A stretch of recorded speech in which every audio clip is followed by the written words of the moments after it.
রাষ্ট্র যতদিন থাকবে খুনে হাসিনা এবং মুজিববাদীদের অস্তিত্ব থাকবে না। যারা বাংলাদেশে খুনের রাজত্ব কায়েম করেছিল, গুমের রাজত্ব কায়েম করেছিল, সেই মুজিববাদী ফ্যামিলি বাংলাদেশি ছাত্র জনতা তাদেরকে বুড়ো আঙ্গুল দেখিয়ে দিল্লিতে তাদেরকে পাঠিয়েছে।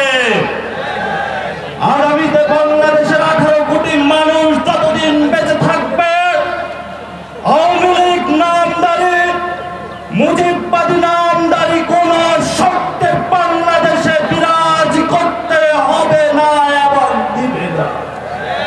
আমরা আশা করি বাংলাদেশের 18 কোটি মানুষ 5 তারিখে যে ঐতিহাসিক রায়ের মাধ্যমে জানান দিয়েছিল বাংলাদেশ রাষ্ট্র যতদিন থাকবে ততদিন আওয়ামী লীগ নামে এই দেশে কোনো খুনে হাসিনা এবং মুজিববাদীদের অস্তিত্ব থাকবে না।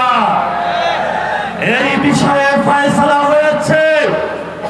এখন আমাদের সামনে এই ফয়সালা ঝুলছে কেন, সেই বিষয়ে আমাদেরকে নজর দিতে হবে।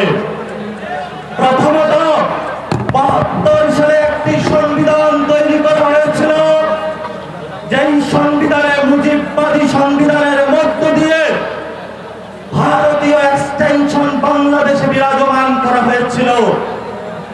এই সংবিধান যতদিন বাংলাদেশে থাকবে, এই সংবিধান যতদিন বিচারালয়ে থাকবে, এই সংবিধান যতদিন ব্যুরোক্রেসিতে থাকবে, এই সংবিধান যতদিন প্রেসিডেন্ট হাউসে থাকবে, এই সংবিধান যতদিন সভরেন্টি ফোর্সের কাছে থাকবে, ততদিন আওয়ামী লীগ বারবার ফেরত আসার চেষ্টা করবে।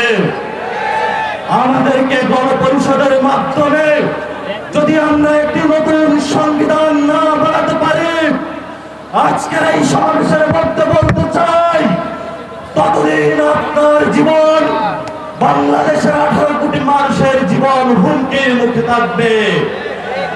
আমরা আমাদের জীবন অতীতে হুমকির মুখে ছিল, আমরা আমাদের ভবিষ্যৎ জীবন কোন হুমকির মুখে রাখতে চাই না। আমরা অবিলম্বে আওয়ামী লীগের সাংগঠনিক কার্যক্রম বাংলাদেশে নিষিদ্ধ চাই। আমরা দেখতে পাচ্ছি ইসির কলকাঠি নাড়িয়ে একটি দল নির্বাচনের মাধ্যমে আওয়ামী লীগকে পুনর্বাসন করার প্রচেষ্টা চালাচ্ছে। আমরা তাদের উদ্দেশ্যে বলতে চাই, গত 15 বছর যখন আমাদের মায়েরা জেলের দ্বারগুলোতে ঘুরে ঘুরে ফিরেছে, আমার ভাইয়েরা যখন গুম হয়েছে, আমার ভাইয়েরা যখন শহীদ হয়েছে, আমার ভাইয়েরা যখন বুকের তাজা রক্ত দিয়েছে, তখন আপনাদের যারা নেতৃত্ব রয়েছে, আয়েশি জীবনে আপনারা ভোগ বিলাসে মত্ত ছিলেন। আওয়ামী লীগের সাথে কনস্পাইরেসি করে যখন এই পল্টন ময়দানে যখন বাইতুল মুকাররমে অসংখ্য সমাবেশের ডাক দেওয়া হয়েছে, পুলিশের অস্ত্রের মুখে তারা রক্ত দিয়েছে, আর ওইখানে আপনারা রুমে রুমে বসে নেগোসিয়েশন করেছেন।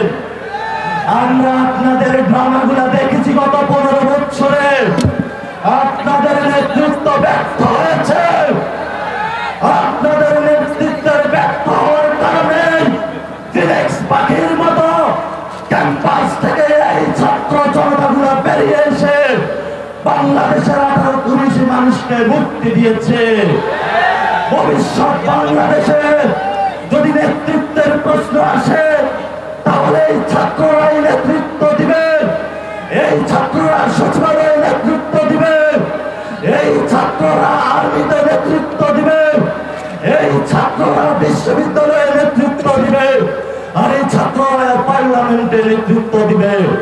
আমরা পার্লামেন্টে যারা গত 15 বছরে টাকার পাহাড় বানিয়েছে, ব্যাংকিং ব্যবসা করেছে, চাঁদাবাজি করেছে, নেগোসিয়েশন করে, আমরা ভবিষ্যৎ পার্লামেন্টে আর তাদেরকে দেখতে চাই না।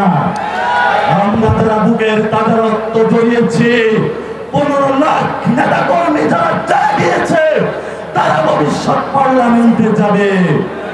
যারা এখনো বসে বসে হাস্যরসে খিলখিলিয়ে হাসে, কোন দিকে পারে তাদের আপাকে বাংলাদেশে নিয়ে আসার জন্য। বাংলাদেশে দুই ফ্যামিলির যে রাজত্বের কথা 5 তারিখে রায় হয়েছে, আমরা ডাইনাস্টিক পলিটিক্স বাংলাদেশে চলতে দেব না, দেব না, দেব না ইনশাআল্লাহ। বাংলাদেশের আগামী রাজনীতি জনমানুষের রাজনীতি, বাংলাদেশের আগামী রাজনীতি আমাদের মা বোনদের রাজনীতি, বাংলাদেশের আগামী রাজনীতি আলেম ওলামাদের রাজনীতি, বাংলাদেশের আগামী রাজনীতি তরুণ যুবক ছাত্র ভাইদের রাজনীতি। আপনারা পাড়ায় মহল্লায় প্রস্তুতি নেন, রাজপথে দেখা হবে, রাজপথের প্রতিরোধ হবে। আওয়ামী লীগের নামে কোন বাংলাদেশে থাকতে পারবে না। যারা কোন দল, যারা গত 15 বছর আওয়ামী লীগের দোষর হিসাবে কাজ করেছে, তারাও আজকে বিভিন্ন পলিটিক্যাল পার্টির দপ্তরে হাজিরা দিচ্ছে। আমরা সকলকে হুঁশিয়ার উচ্চারণ করে দিতে চাই, আপনারা কালচারাল উইল করেন, যেই কোনো ব্যবস্থায় আওয়ামী লীগকে ফেরত আনার প্রচেষ্টা চালান। এই ছাত্র জনতা যতদিন জীবিত থাকবে আপনাদের সকল ষড়যন্ত্র বুমেরাং হবে ইনশাআল্লাহ।